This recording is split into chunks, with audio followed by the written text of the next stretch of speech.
Really Sasanian beautiful. period and Oh, beautiful helmets. We talked about some of them with Bede, but not all of them. So they are Sasanian helmet. They have a very good collection of Sasanian helmets as well.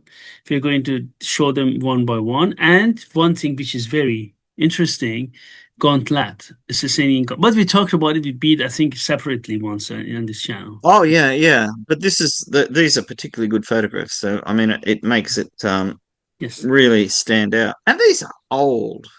And Yeah. the thing is, I'm just looking at the way it's put together. It's quite sophisticated. They didn't. This is actually more of a mitten than a glove Yes. because the fingers are joined together, which makes for a stronger defense. It is something which you put like attached to a bazoo band, right? Something like that. Yeah, yeah. You could see it working really well in that context. Uh, but it's very advanced in the sense Very. that it's um, the hinge thumb piece, everything kind of is stuff that you see in later armor. Yeah, very advanced. When I first saw, years ago, I think I first saw this clearly in your book. Um, I was really taken aback by it because I didn't expect it at that date.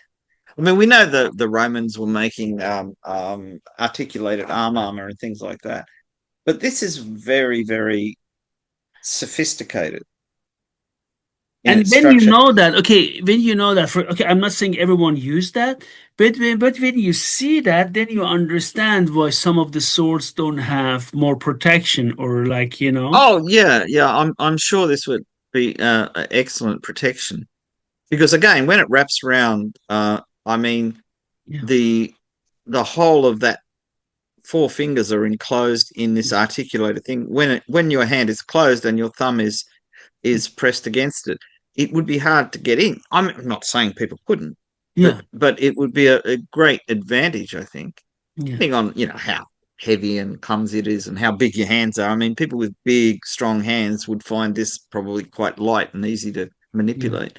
People with little squiddly hands like me, maybe And not. look at these tags right here. Possibly they were also attached to a like leather base, right? There's a possibility that they were like in a band where they were riveted onto strips of metal underneath a cloth or Yeah, leather right. base. Metal, yes. And And the metal didn't survive. Could be. yeah, well, I mean, certain like iron tends to rust away, Yeah. and maybe the reason the gauntlets survived was because the alloys they used were higher quality, or you know, I haven't seen a paper published on the metallurgy of these. It'd be No. interesting to find out Yes, I will talk to whether they Carl were as well. hardened, Yeah. yeah, and all this kind of thing. Very nice. But again, the rivet heads may have been to hold mail inside something, Yeah, yeah, could be. Yeah, and mail will degenerate quicker because just brass rivet heads like that, or gilded rivet heads like that, structurally aren't particularly strong. And of course, just rivets by themselves are not much defense. yeah, Um, but if they were used as placeholders to stop the mail sliding around inside a cloth cover, like a cloth sleeve or a cloth looking bazaband, then they don't have to be super strong because they're positioners. They're not defending you against cuts. They're stopping the mail getting out of place inside yeah. the padded garment or whatever. So it's hard to know. Oh, talking about that pattern that we saw cut out in the Yeah. scabbard. These are very, very nice. Very nice.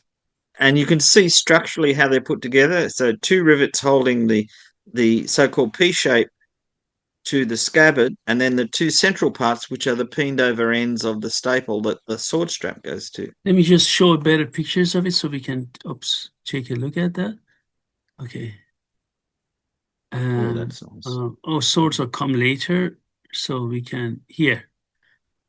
Yeah, here you beat means, right? Yeah, These are two yeah, here, and yeah, these two. Yeah. yeah. It's a really simple strap design, but it's very elegant. And it was developed quite, I mean, it's not like 50 or more years since people started thinking, oh, it's a good idea to hang swords almost horizontally from two straps. That would be good. That this design comes out, and it's all over the world. Well, not all over the world, but it's from probably spreading out from Iran or Central Asia, west and east. So it reaches China, and it reaches like the late Roman Empire as well. Yeah, that's right. But yeah, beautiful workmanship. Beautiful. So let me just go back. Yeah, these. Mhm. Okay, we come back to this. Let us just go with this mitten. Yeah, yeah. This is. I mean, you've got to kind of throw your mind back to think how far back this is. I mean, compare the age of this to the age of plate armor gauntlets in Europe. Yeah. And we're looking at hundreds and hundreds and hundreds of years. Yeah. Now, how common were these? We don't know. We don't know. Were they used in other places? This is a really rare thing to survive. Because generally speaking, what you're putting on your hand is thinner metal than, say, a breastplate or a helmet. So the chances of it surviving is lower. Lower. As I said, when I first saw this, I was really amazed. There is a hole on the base of the thumb. Do you see that? Yeah. It looks really regular. I originally thought it might have been damaged, but I don't think so now. I think it serves some kind of purpose. Yeah. Though I don't know what. Because it's an odd place for a strap or anything like that. Maybe a strap went through there. I mean, the rivets, or the rivet heads that we see, which don't appear to be decorative, they appear to be attached where straps are attached underneath to keep everything in place. Yeah, it does look like it's a purpose. It looks like it's got a minutely patterned edge to the hole, like it's not been punched through or anything. It's been carved and like little scallop shapes or something. That might be, again, an artifact of the lighting and the photograph. But when you think of that, look at the edges of the strap that goes across here, and you can see that is also indented and patterned. So maybe it was done that way too. Mm-hmm. It'd be very interesting. See, that there seems to be a reinforced part at the base of the hole, like maybe a strap went back around there, came around the wrist to hold it closed. You could sit down with this, wearing your white gloves, and spend probably a couple of hours working out how it all originally worked. It's a bit hard from a photograph, but you can see the shape and everything. It seems to be really well. It would be nice to reproduce that, right? Oh, yeah. I think if somebody visited the museum and they let them take photographs from different angles, and they were an armourer who was experienced in metalwork, they could probably work out exactly how that fitted together. Yeah. I'm guessing that the leather straps have completely disintegrated. So when this was found, it was just laying flat, and they had to assemble it to work out how it fitted together. Had it been in Iran, I could have done that. They would have given me all permissions, whatever. But it's in Germany. Oh, well, you need a German smith to approach them, who's got a reputation for doing. Yeah. And also the museum. I don't know if the museum allows me to, but I think I need to ask them. Right, in Iran, they would have done that. Yeah. Oh, to be honest, often museums are quite happy Yes. They don't seem it when you talk to, like a guard or something. They no, you can't do that or you can't do this. But when you talk to the administrators and the curators and that, uh, they often see the benefit in wider publicity and wider knowledge and more publications. Every time someone does a publication on an object in a museum, it makes it more important and makes the museum more Yes. important. Uh, So these are these things, you know. yeah, that really. These are things I'd have to see the back of Yeah. because uh, the thing that fooled me for years, just looking at photographs, was the little dome rivet heads you see in Tibetan armor, which I always thought were rivet heads, but Yeah. it turns out they're little hemispheres with a bar across them, Yes. and they were used to hold lacing down. Yeah. And they weren't rivets at all, and they didn't weigh very much. But looking from the outside, they looked like rivets. They were in They the do. place I would have put rivets, Yeah. but they weren't. So you've really got to see these things close. I mean, these are good photographs for structural Yeah. information. Yeah. I mean, really good. Yeah. Ah, now I can see the thing at the base of the hole Yeah. looks more like the tongue of a buckle. Oh, it is. Yeah, it's a tongue of So a. maybe a strap came through the hole and you buckled it on to hold it closed. Yeah. It's not. It doesn't appear centered, but we've got to remember this has been in the ground for 1,000 years Yeah. or more. Very nice. And they are definitely, the other things are definitely rivet heads because one of them's missing and they've used a little pin to hold it in place so everything's sitting in the right place. Oh yeah, that definitely is the tongue of a buckle. So the hole is the buckle, Yeah. and there's a second hole with the tongue fitted into it. Very, very nice. Oh, I like that. That's really good. Ah, so what's the general wearing today? It's a crescent, huh? Yeah, so that would be one of the Anahita. Does Anahita have a Yeah. crescent? Yeah. Yeah. So this is a symbol of divinity or of the moon god or whatever. I mean, we know that the Parthians were kind of Zoroastrian, not strict. But Um, Sasanians were, and these are Sasanians, right? yeah, yeah. So, well, but the Sasanians began to add more subsidiary, like angels or whatever you want to call them, like Anahita and Mithra, became more and more important as the dynasty went on, even though they were becoming more and more rigidly Zoroastrian. Yeah. Now, isn't it interesting the way that they've put those silver panels or gold panels, depending, Yeah. over and in between the iron parts of the helmet. Yeah. So they're purely decorative, but they do not compromise. The rivets holding them in place are actually holding that strip to the two side strips, which are iron. You just can't see them because there's silver on top. It's a Beautiful. really good way of decorating a helmet, taking advantage of different metals, different effects.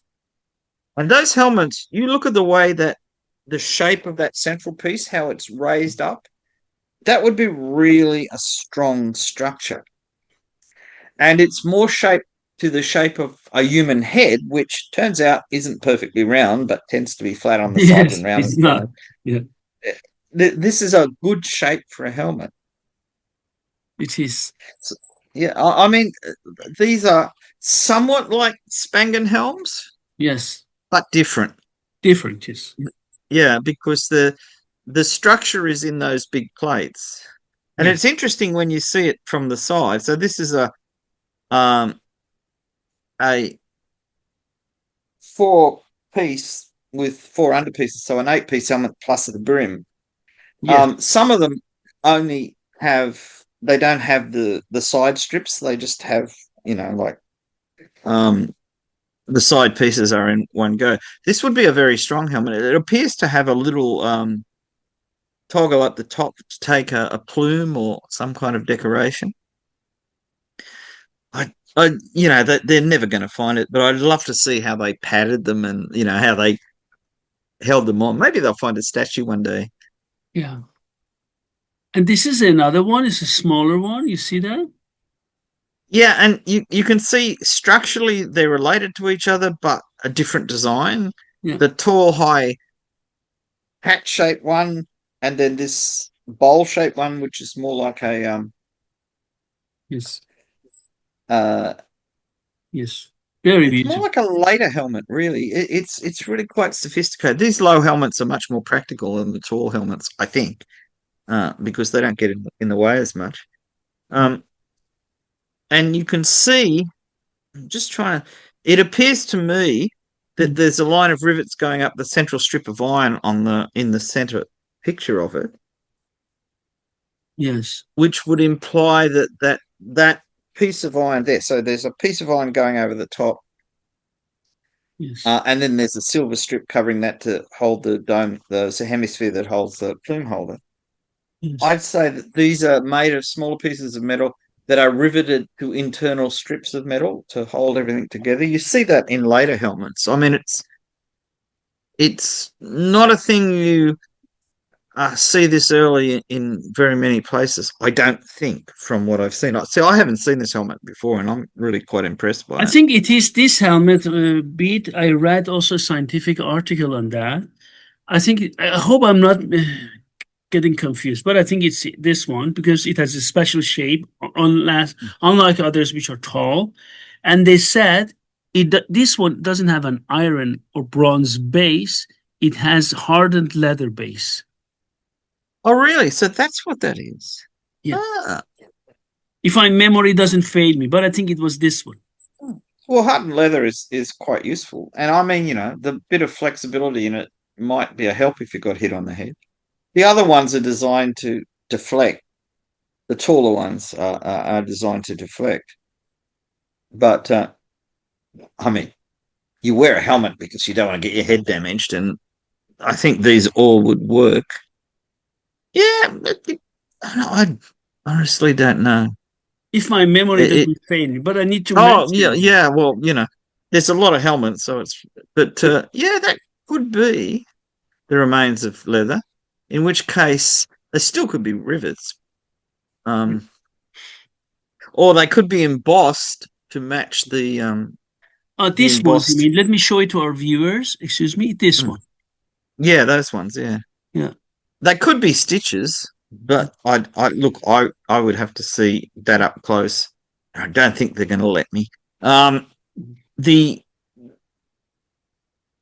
I'm trying to work out whether all of the little domes going up the sides of the silver pieces are rivets, or are they just embossed, raised from the back, Mm. like somebody's used a little dome-headed punch to make the pattern, and they're not structural.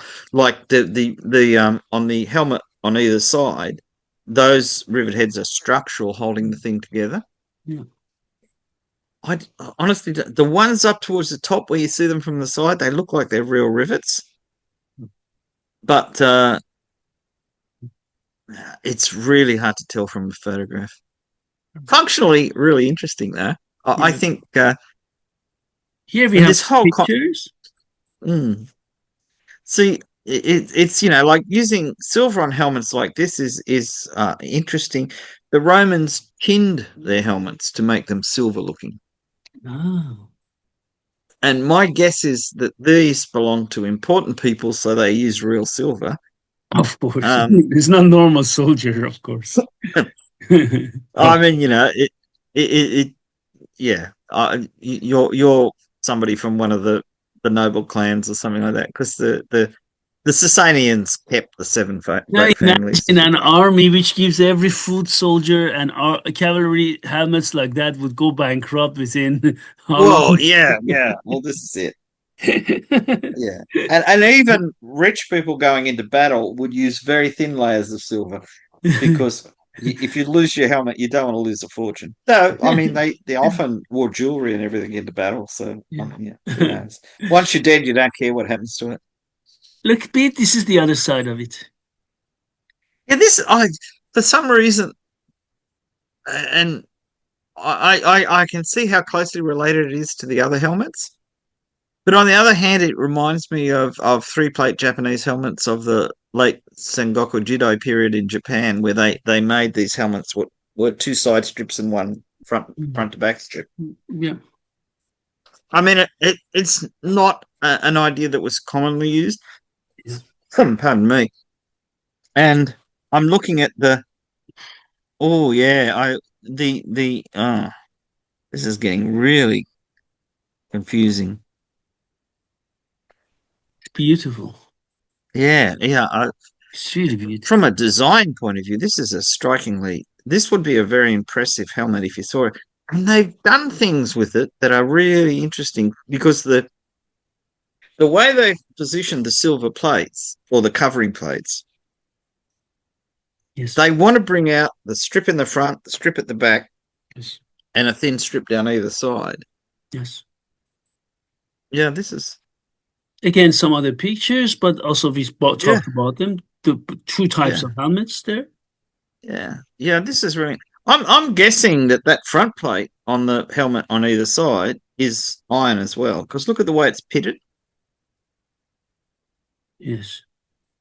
It's a guess. It's hard to tell when you see it up close. Sometimes you can tell, sometimes you can't. Yes. And look at these. Mm. Look at the blade bead. Quite Yeah, solid, huh? Oh, yeah. After all these years, they're double-edged, aren't they? Those swords, yes, they're double-edged, yeah. even though the hilt is can only be used one way round. Bead, you know that in Iranian museums, I had 11 of them in my hand, although they are rusted, but you can see from the profile, even feel it. They are double-edged. Yeah, yeah. Well, that makes sense because the Sasanians like double-edged swords. I Yes. mean, their earlier swords with a big crossguard, they look like European medieval swords Yes, absolutely. in their earlier swords. But that little forefinger indentation Let me show it to is, our viewers here. Bead means this. yeah, yeah. This is really quite attractive. Yeah. I mean, I'm assuming from all of the surviving ones that these never had crossguards because Yes. there's no place for them. No.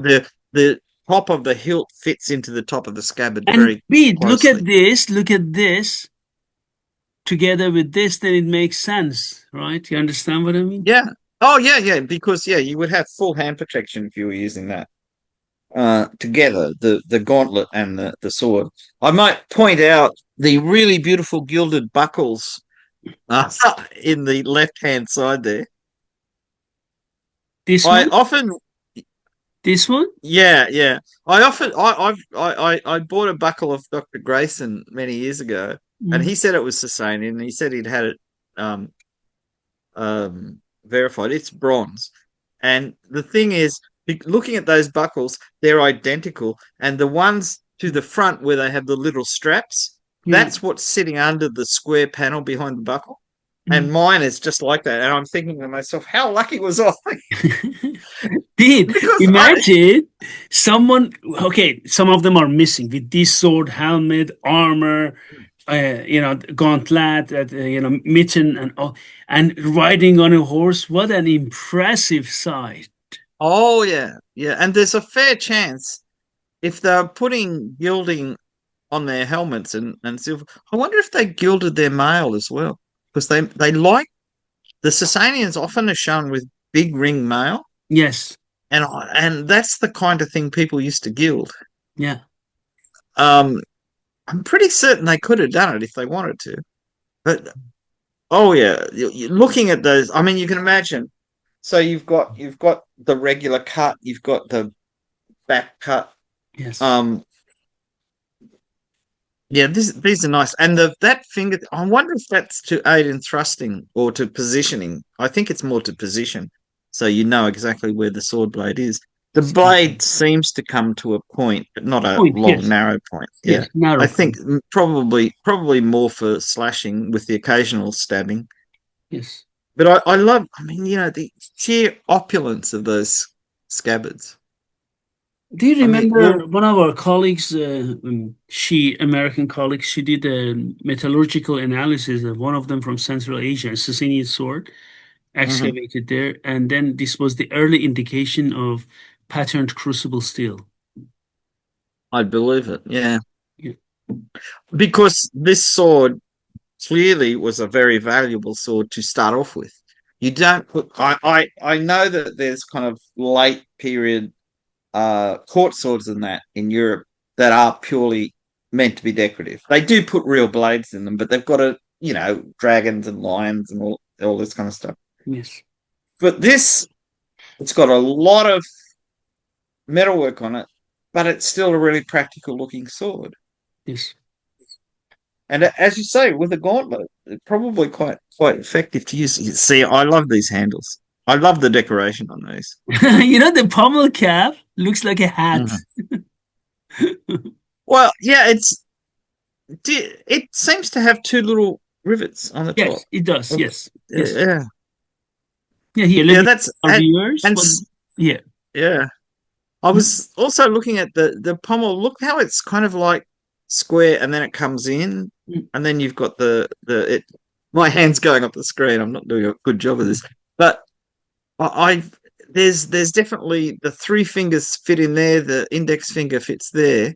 yeah. It's very deliberately designed. I'm wondering Mm, if it reflects the style of swordsmanship, because mm, sometimes grip designs reflect how you're meant to use the sword. I mean, you can't necessarily work it out unless somebody out there makes a really good copy and we get to swing yeah. them around or find somebody who's good with swords to Mm. swing them around. Going to, as you know that that you mentioned that Razmafzar system, we reproduce and all the techniques from all eras of Iran, right?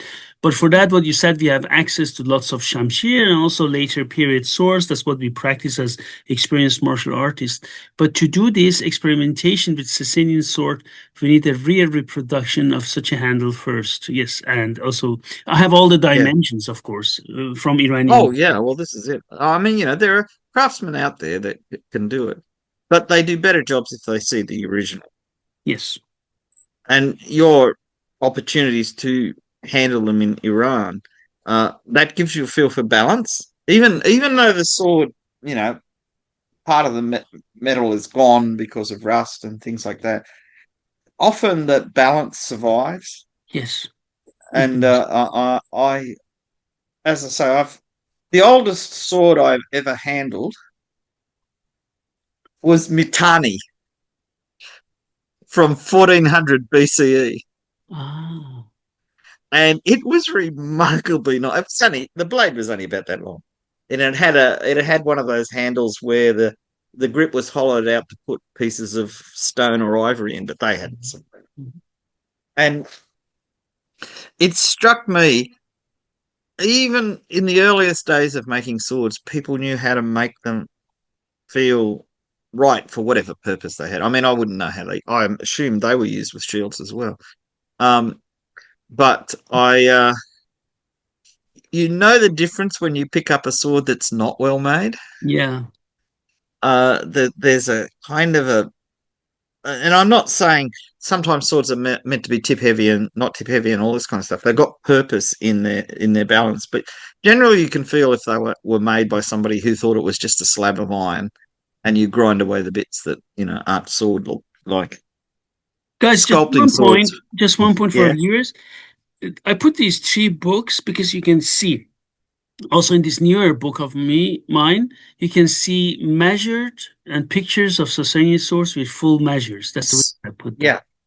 You know, This is really valuable. When I first read your book, um, obviously I read the archery bits because I helped. I wanted to see if I'd got it right. Um, but the sword bits, because swords are interesting to everybody, I think, who's seen real swords. I mean, you see swords in movies, and sometimes they're actually closely based on real swords, and other times they're not. yes. Um, some of the 1940s Sinbad and whatever movies, the crop rooms had actual swords, and they made copies of real swords. Not, and sometimes they used real swords because, yeah, health and safety wasn't so strong in the 1940s. But sometimes they're more real, than things that are made today when they can do beautiful, 3D printed reproductions of things. But if you look, Some time ago, a guy contacted me, collector, I think talked to Usman, I think, wanted to talk to mm, me, and he sent some pictures, and he had, I think, like 14, 15 scabbards. These were from Shamshir, from mhm, Killich, from Indian Tolvar, different types. yeah, Only scabbards, but scabbard fittings were there. And from Shamshir, they yeah. had beautiful ones. And I just asked Usman, ask him where the blades.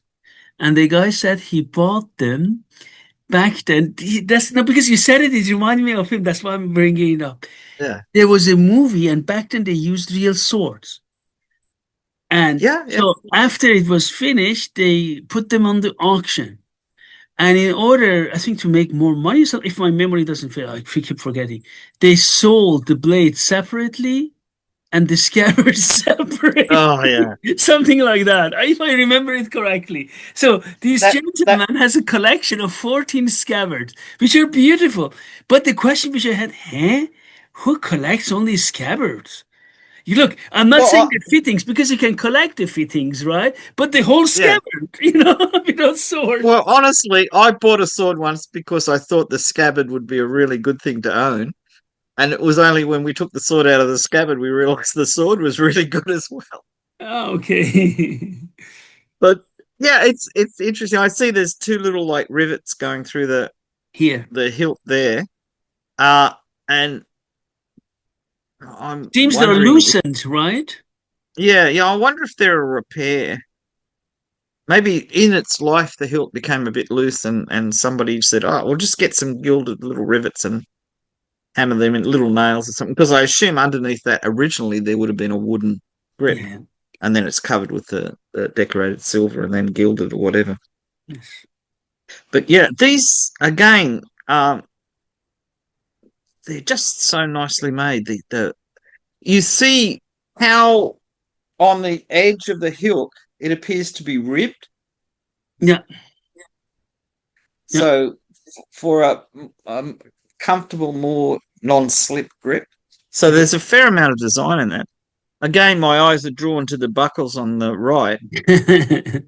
and I can see like little pieces coming up with holes through them that little bronze pins would go through. So the holes, the little peg part goes through a hole in the leather, then a bronze pin goes through to stop it being pulled out, rather than riveting on.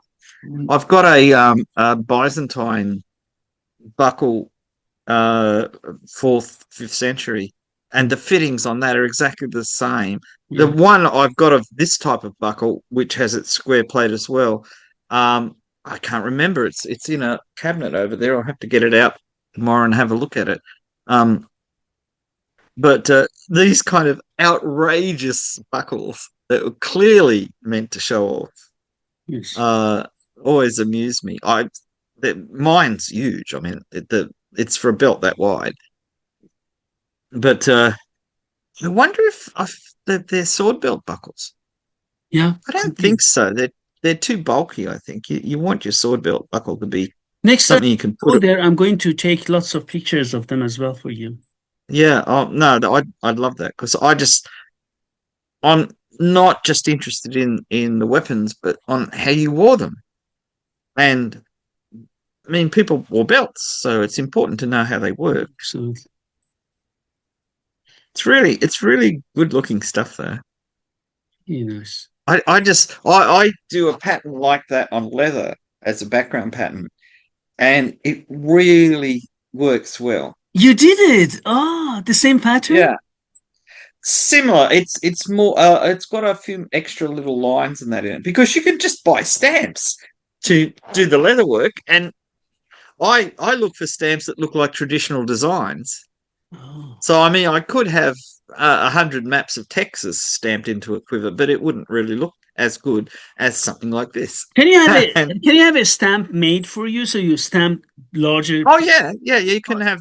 There are people that make stamps for leatherwork and that. For It's example, if you send them pictures of that, they can make a stamp to do this. yeah, you've got to send measured drawings to some extent so they know how deep to make Oh. the. Oh. But it's And yeah, stamp the leather. Can you explain it to us? What do you do? Oh, to stamp leather, what you do is you get a piece of vegetable tan leather. Mm, Doesn't work on chrome tan leather. It doesn't work on rawhide. mm, And you wet it and you let the moisture level get down to so when you press it, no moisture comes out, but it still feels wet. Then you using a little mallet and you stamp your pattern into the leather. mm, When the leather dries, that becomes a permanent surface feature on it. mm. And then you dye it and you do whatever you like after that to bring up the colors or paint around it.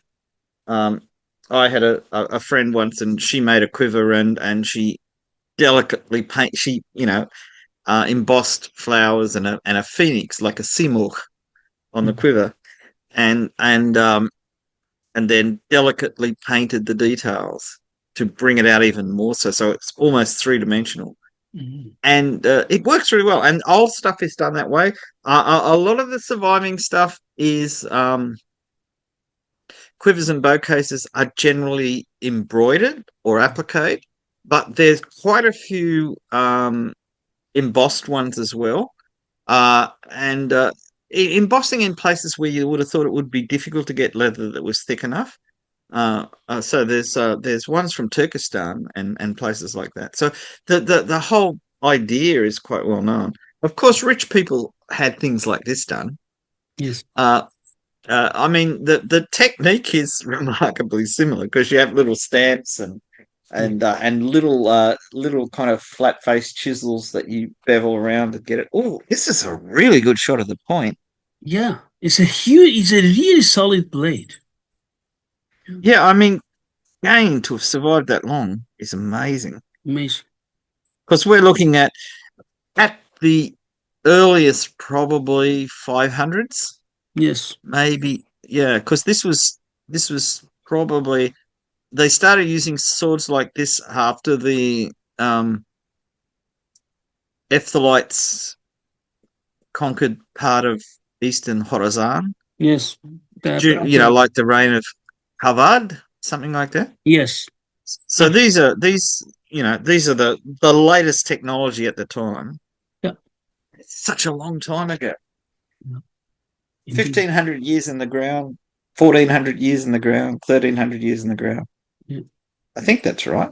Yeah, that's amazing to have a blade where you've got a rough idea. I mean, you can't see the complicated structure of it. You're not sure whether it was diamond section or Yeah. um, Yeah. concave lozenge section or just lenticular, which is popular at the time. Yeah. But Beautiful. that's amazing Amazing. survival of that blade. Oh, here's an even. Well, there you go. There's the simple style on the left. Yes. And this one has Still, very long handle. Do you remember in my books I published a two-handed Sasanian sword excavated, yeah, really long, you know? yeah, that was But enormous though. but these are not in this style, right? They have like discs, remember them? This length of um, grip you see in some Sogdian silver bowls with people hunting.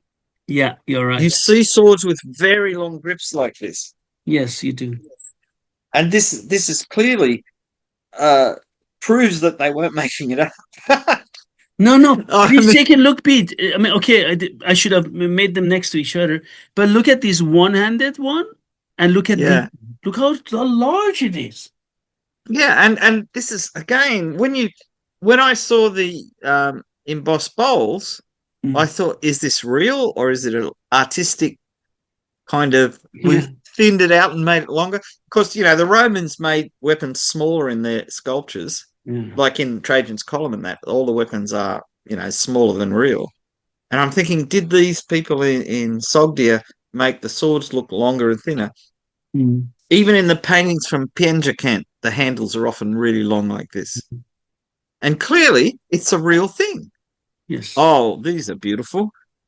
Okay. And this museum has also Sasanian bowls, gilded silver bowls. And look at these. Oh, yes.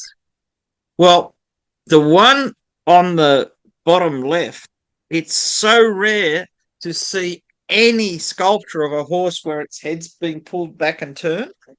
That is There is a incredibly rare. Polish guy who, without having access to this, I know that he didn't have access because I know it from museum, but based on pictures alone, decided that this one does not follow, I think if my memory doesn't fail me, Sasanian conventions, and that's why it should be fake. But we both know you cannot talk like that. Having no access to the artifact, not having it in your hands, not having it Yeah. investigated, just based on because it doesn't follow the convention of others. What kind of convention, Pete? Yeah. Well, there's a lot of things in some of the Sasanian bowls. When we did the paper on archery, Yes. um, there's things where they show people doing the king doing what's essentially an acrobatic thing, to the extent you can't tell whether he's sitting backwards on the horse or he's completely turned his body around Oh and yeah. pointing his left knee backwards. Yeah. Now this one, I could see why somebody would think, oh, this is really weird, because it looks like a drawing of a cowboy from the 19th century. But that head position, what's interesting about the whole horse is the horse is very, very Sasanian. Yeah. The standout piece is the head position, which I have not seen before, and I think it's really interesting. Um, but the king, and it is a king, Mm. his whole thing with the muscly arms, and this is very Sasanian. Yeah. Now, anything can be faked, Yeah. but uh, Yeah. and even the lion is very Sasanian. Yeah. So and the other thing is what people make mistakes about is the leg position on these horsemen, Yeah. and I don't think that is mistaken either. Now, the top right one is post Sasanian, Yes. because he's got stirrups. Yeah, you spotted. And the other thing that's interesting, he has a bow case, which we've never seen on a Sasanian Yeah. silver work, but we have seen on Khusrau's giant statue on Shabdas, Oh. because you can see his bow case. And somebody Show me pointed his out to me, bow case, Pete. Show us his bow case. okay, underneath his sword, that curved thing with a little hooky shape on the top, Okay, let me show that's it the for bow you. case. This one. Yeah, because it's not meant for the bow strung, it's meant for the unstrung bow. Yeah. Because for some reason, it took them a while to conceive of a bow case for a strung bow. It was a half bow case for a strung bow. This is a half bow case for an unstrung bow. And look at the way the sword is hanging. Is it Yeah, hanging? Yeah, it is. yeah. It's two strap hanging. Yeah. So on a earlier Sasanian one, like the one on the bottom left hand Yeah. corner, the sword hangs straight up and down Yeah. because they're using a scabbard slide of some sort. Yes. That's not particularly clear, but it's quite rare to have one from looking at the left hand side of the king. It's normally showing the right hand side of the king, or it's showing the king shooting backwards. Yeah. That's when you most often see it from the left. The one on the top left is very unusual. Yeah. Because it doesn't quite, like the lions are very Sasanian looking. The horse isn't quite, but it's got features. So this may be just from a different period, or a different workshop, maybe not the royal workshop, but it's got the feel of the iconography of a Sasanian king. So, one thing which is very interesting for me. Look at this lion, this one on the right. yeah. Look at his tails, it's between its legs. Do you see that? Yeah. Well, the other thing, on the top left lion, you notice he's got a tattoo on his shoulder. Yeah, no, I didn't. Yeah, exactly. It's meant to be a swirl of fur, but it does look like a tattoo. It's I trying don't know. to slow down the horse. Look at this. Yeah. Yeah, Yeah, he's hit the horse in the nose. He's got the back of its neck. yeah, It's very dynamic. Um, I'm going to the one on the top right again, which we agree isn't during the Sasanian dynasty, but they're still using a lot of Sasanian things. So the bridle has a band, like a metal band over the horse's nose, Yeah. and this I think is called in Greek salion, Yeah. and it's part of the structure of the bit. It's separate from the bit, and it has its own little straps, but the bit hooks through it, Yeah. and it's to produce pressure on the horse's Yeah. nose. Yeah. Later on, they just used straps. Earlier, they just used straps. This was probably a Hellenistic invention that the Sasanians either inspired or took up. It's hard to say, but it's interesting to see that. Of course, the flying gallop, which is in two of the plates, is not a real thing. Mm. Horses don't do that. You can't blame them for not doing that. And it's a one Uh, beautiful boar. yeah, the boar is beautifully. That boar is very accurately observed, isn't it? Yeah. I mean, I'm just thinking of this. Look at the expression on the horse on a guy leaping over the boar. The horse is looking down, going, "Oh my God, are we doing this again?" Yeah. I It's mean, true. I love the fact. I mean, the horse that's being slapped in the face by the lion, it looks very unhappy. Yeah.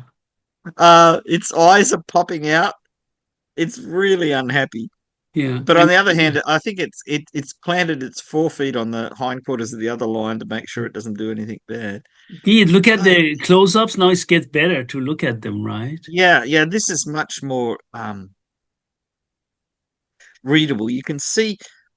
Uh, I would tend to think that the top right one, he's got the kind of wings of Verithragna or whatever that is. I'm not quite sure. His clothing isn't quite the same as the Sasanian style. Yeah. So I'm wondering if that is also a later plate. Mm. But it's see the thing is we say later and people say, oh, not as good. But no, these are both really good. Yeah. I mean, the quality, the right-handed one, it looks like he's using a thumb drawer, even though his fingers are roughly in the Sasanian shape. You can see the tip of his thumb Yeah. poking Yeah. out under his forefinger, and he's got the arrow on the right-hand side of the bow, sitting on top of his bowhand thumb. So that makes me think that that is definitely. Yeah. I mean, the little finger, maybe it's curled out, or Mm. maybe it's curled out like that, or maybe it's just that they meant that the hand is closed but not clenched. It's. He's doing a thrust with his knees there, behind his neck. I think he's behind his neck, so his face is in full view. Yeah. I mean, you can do that.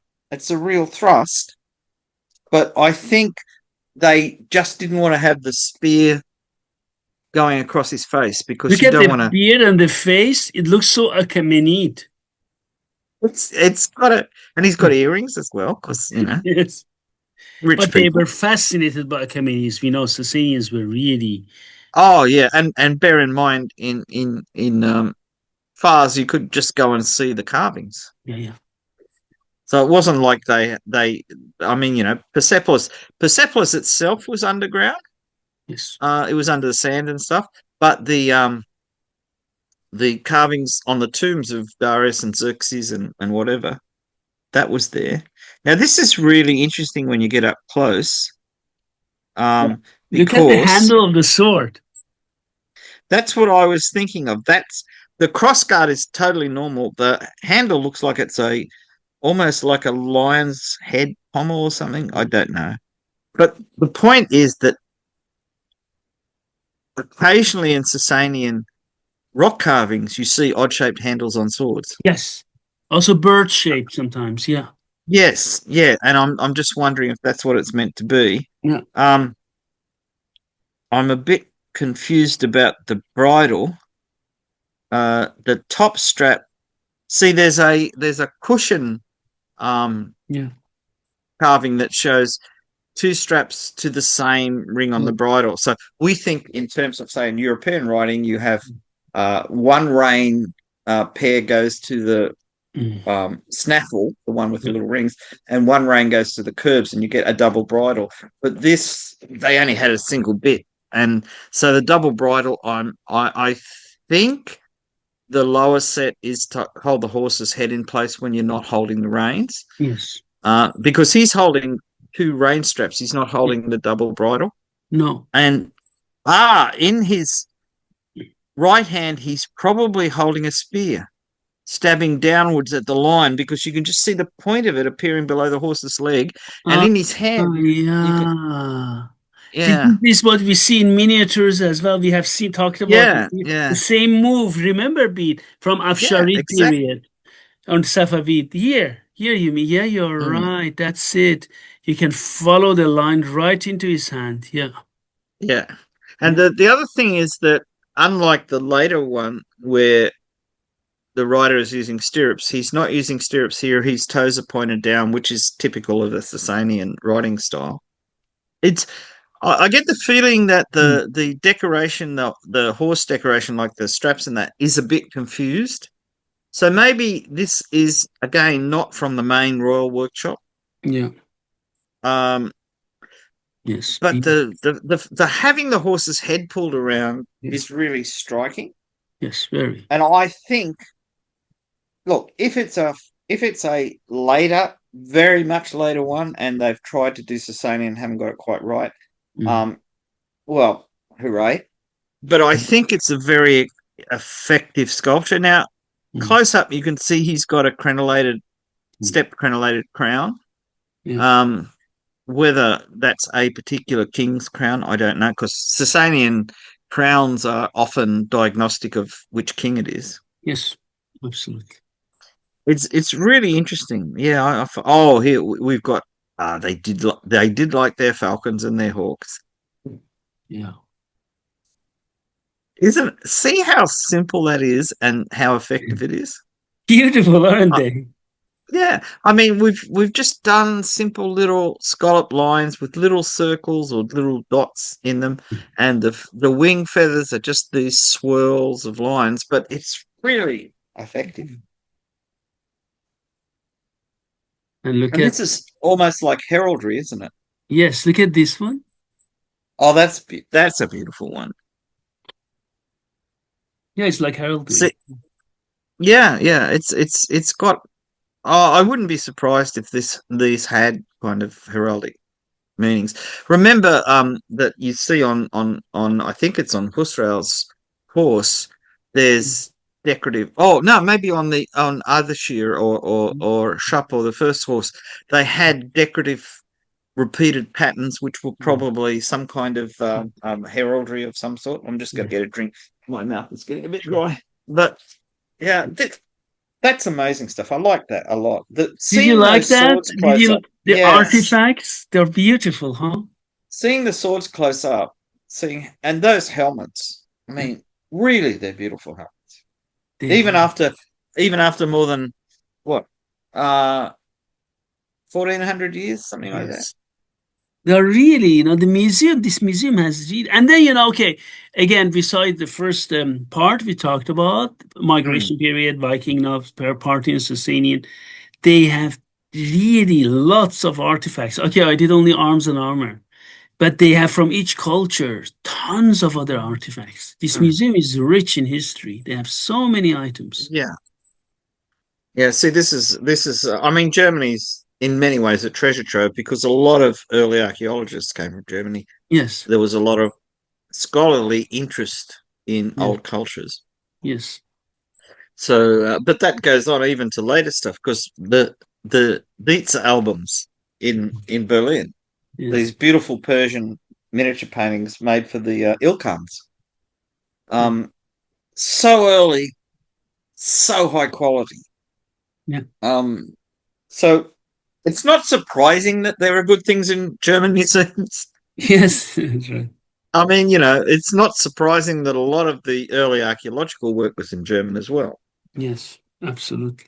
So, yeah, I think it's really important that people know these things are there. Absolutely. Absolutely. And hopefully people who like making things go and look at them and then work out how to make copies so that we can hang them on our walls. Absolutely. Thanks a lot, Bede. I hope you enjoyed it and hope to see you Oh, soon yeah. again. It was very, very enjoyable. Thank you very much. Thank you. Have a Bye nice day. bye. Bye bye.